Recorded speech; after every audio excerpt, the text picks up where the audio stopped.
Good morning, good evening, good afternoon, wherever you are, whenever you are. Hello. Thank you for watching my videos. It's Mike. It's May 24th, 2009. Here's a roundup of some of the stories I've been looking at recently. Now the first one is Standard & Poor's and what they're doing to the credit rating of Great Britain, United Kingdom. Basically they're going to change the outlook on Britain's debt from stable to negative. It is still a AAA rating. We cling on to it in vain hope that somehow the economy will improve. Now, in the weekend's Wall Street Journal, very interesting little article here. Don't monetize the debt. This is an interview with Richard Fisher, and Richard Fisher is the president of the Dallas Federal Reserve. Now, of course, the Wall Street Journal doesn't want you to know the Federal Reserve is not federal. The little thing they say there. Let's see if it will focus. There we go. It doesn't want to focus. Yes. So the Dallas Fed. Yes. Never mind. Basically saying that he's been over in China pleading with the Chinese, basically saying, no, we're not monetizing our debt.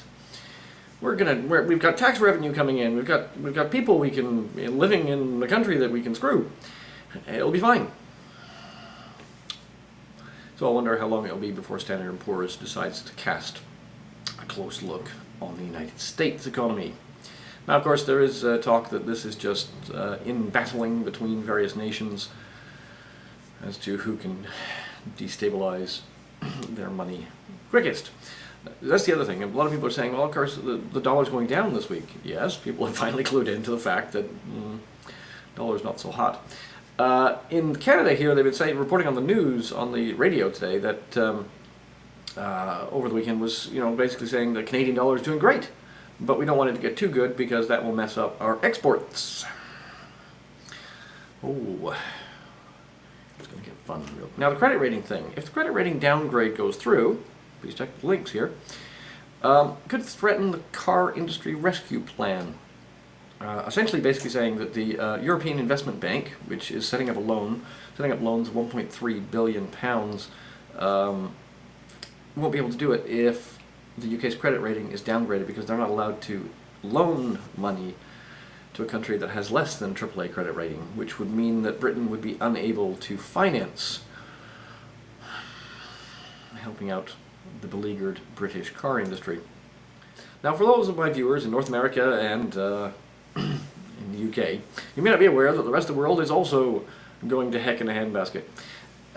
Posted here an article from the BBC about Mexico and how they're handling the recession in the States. Now basically, Mexico exports an awful lot of their stuff to the US, and of course US consumers have stopped buying stuff, so the Mexican economy is in dire straits. They basically came out this week on Thursday, said that their economy had shrunk 8.2% in the first 3 months of this year. So basically their gross domestic product has declined.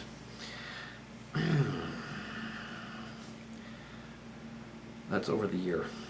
The finance minister is warning that the overall economic output could decline by 5.5% in 2009.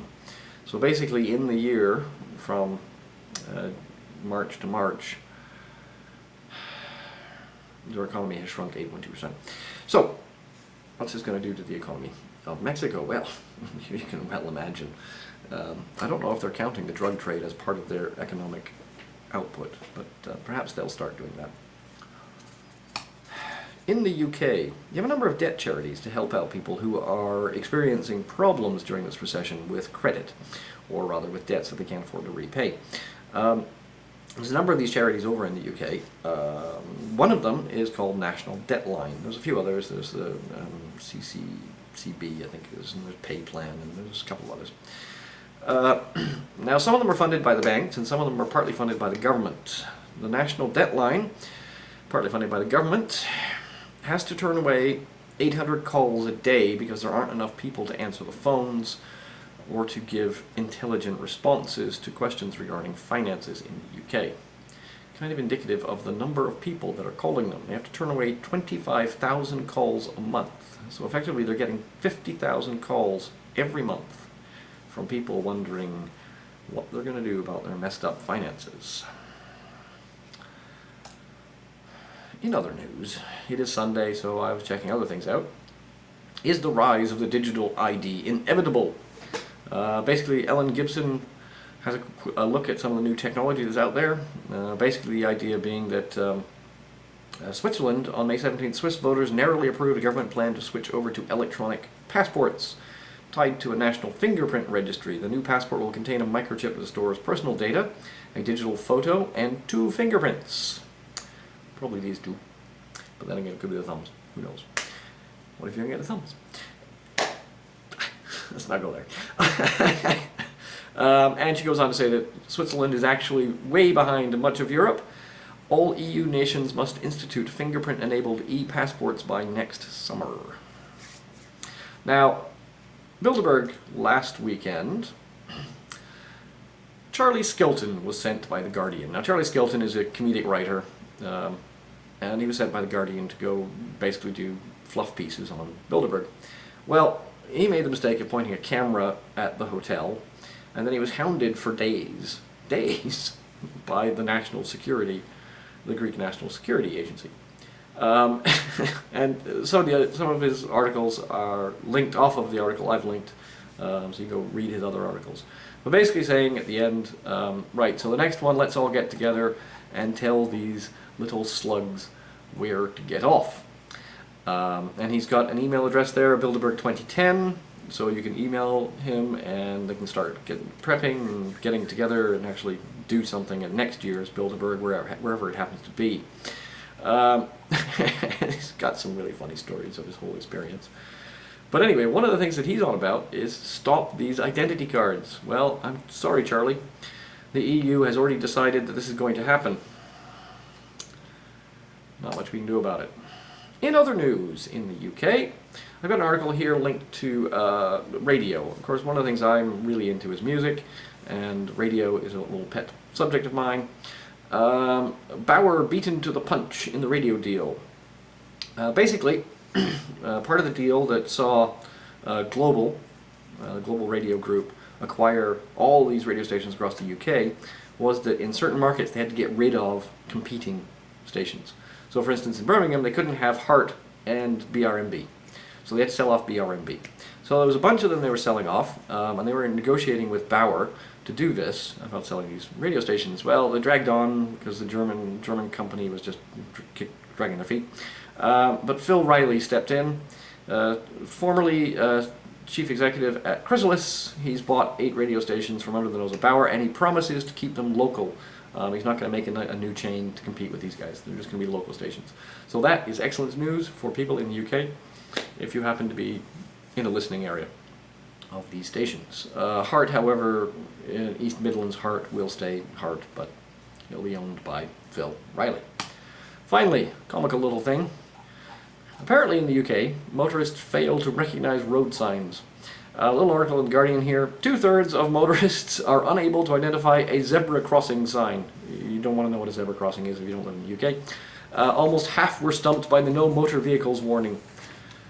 Now, I have to admit, some of the signs are a little cryptic. I've linked over here a little test you can take, but as a teaser, you know what that one is?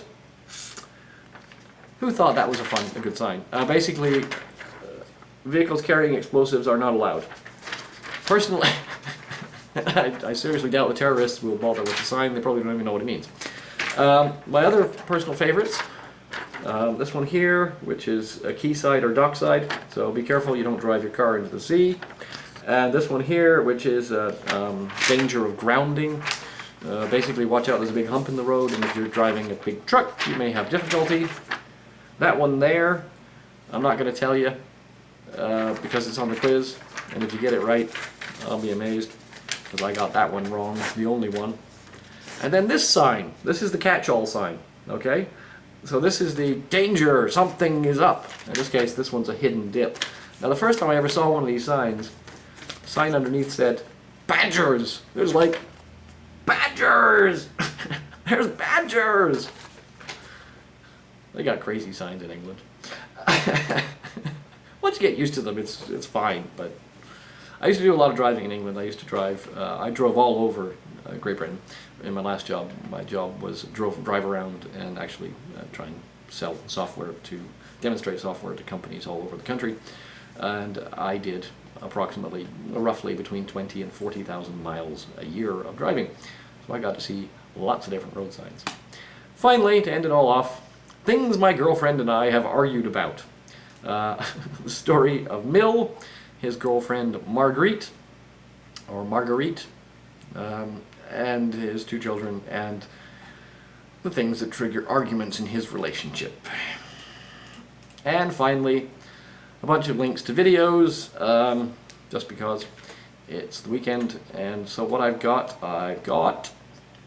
links to Kirsti Starr, my mistake, my apologies, very talented singer, and her twin sister, Kappa Danielson, who I have highlighted before, and also something a little more experimental and more up-to-date, Imogen Heap.